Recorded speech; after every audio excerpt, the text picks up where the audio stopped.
안녕하세요. 스포츠 분석 10년차 천교수입니다. 스포츠 분석이 힘드신 분, 수익이 나지 않으신 분, 매일 지긋지긋한 한폴락에 시달리시는 분들을 위해 베테랑 천교수가 가족방을 운영 중입니다. 매일같이 적중할 수는 없습니다. 하지만 10년차의 노하우와 정직한 분석 데이터로 정성을 다해 도와드리겠습니다. 천교수 가족방 입장을 희망하시는 분들은 영상 하단 고정 댓글을 확인해 주시기 바랍니다. 4월 26일 K리그 국내 축구 4경기 분석 시작하겠습니다. 첫 번째로 강원FC 대 FC서울 경기 알아보겠습니다. 강원은 광주 원정에서 승점을 따내고 홈으로 돌아왔다.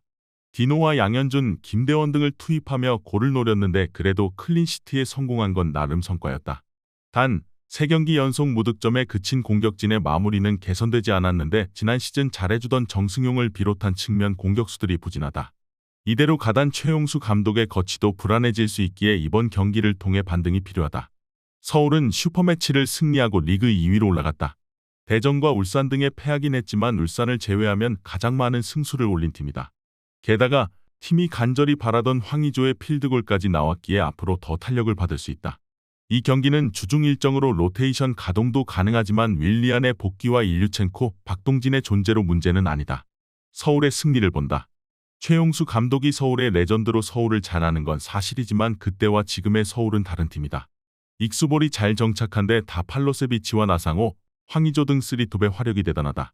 김영빈을 중심으로 강원이 수비 라인을 가동하겠지만 이 경기에서도 시즌 첫 승은 어려워 보인다. 이에 저희 천교수 스포츠는 FC서울 승을 추천합니다. 핸디 언어버 및 최종 조합은 고정 댓글 링크를 통해 가족방에서 확인해주세요.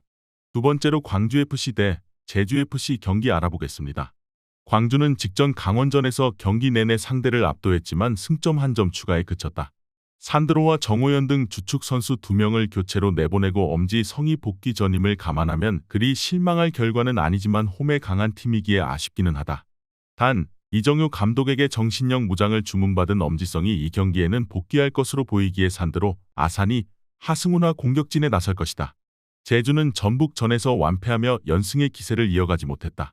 이주용의 퇴장이 나오고 상대는 감독이 퇴장당하는 등 혈전을 펼쳤지만 원하는 결과를 얻지 못했다. 부상으로 빠져있던 이창민과 안현범이 복귀했고 정훈도 나섰지만 아직은 부상으로 인한 전력 누수가 작지 않다. 이주용은 이 경기에 출전할 수 없다. 광주는 최근 홈 3경기에서 승점 7점을 따냈는데 그 기간 실점이 한 점도 없다. 에런과 김한길, 이민기와 박한빈 등이 수비 라인을 안정적으로 지켜내고 있기에 조나탄과 헤이스를 전면에 내세울 제주 상대로도 쉽게 기회를 내주지 않을 것이다. 각성하고 나설 엄지성이 아사니와 함께 이선을 주도할 것으로 예상된다. 이번 경기 최종 조합 픽은 아래 고정 댓글 링크를 통해 오시면 가족방에서 무료로 공개합니다.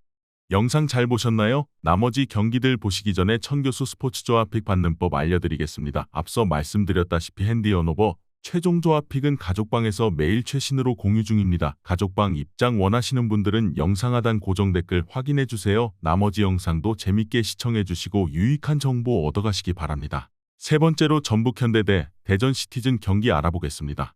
전북은 감독과 주전 공격수가 퇴장당하는 일이 있었던 제주 원정을 승리하고 한숨을 돌렸다. 시즌 시작 이후 이름값에 걸맞지 않는 부진으로 인해 하위권으로 추락했었는데 최근 3경기에서 2승을 수확했다.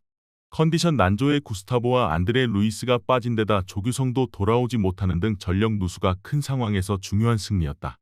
홍정호가 복귀한 수비진도 차차 안정을 찾고 있기에 반등을 노린다. 대전은 최근 3경기에서 2패를 당하며 2위에서 4위로 떨어졌다. 그래도 승격팀임을 감안하면 인상적인 시즌 초반이다.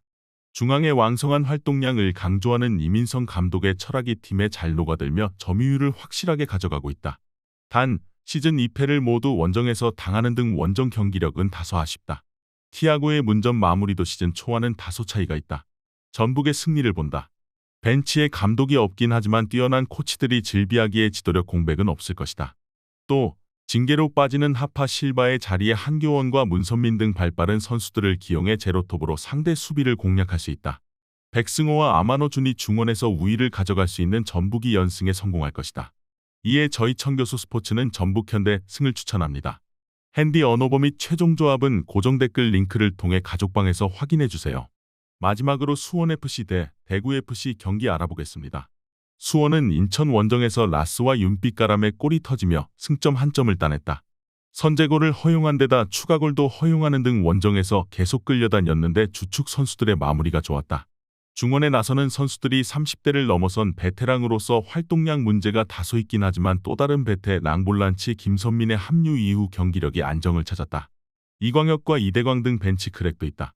대구는 세징야의 페널티킥 결승골로 리그의 돌풍을 일으키던 대전을 잡았다. 선제골이 나온 이후 파상공세로 나선 상대에 고전하긴 했지만 최영은 키퍼가 수차례 세이브를 했고 김진혁과 홍정훈 등 베테랑 중앙 수비의 활약도 좋았다. 무리한 파울을 하며 카드가 많았던 이진용이 안정적으로 중원을 지키는 점도 인상적이다. 수원FC가 홈에서 연승을 이어가는 등 기세를 탔지만 세징야의 복귀로 공격진의 탄력이 붙은 대구 상대로 경기 내내 공격적으로 임하긴 어렵다. 홍철이 이 경기부터는 출전할 것으로 보이는 대구가 케이타를 중원으로 돌리며 더 안정적으로 경기를 운영할 것으로 예상된다. 이번 경기 최종 조합 픽은 아래 고정 댓글 링크를 통해 오시면 가족방에서 무료로 공개합니다.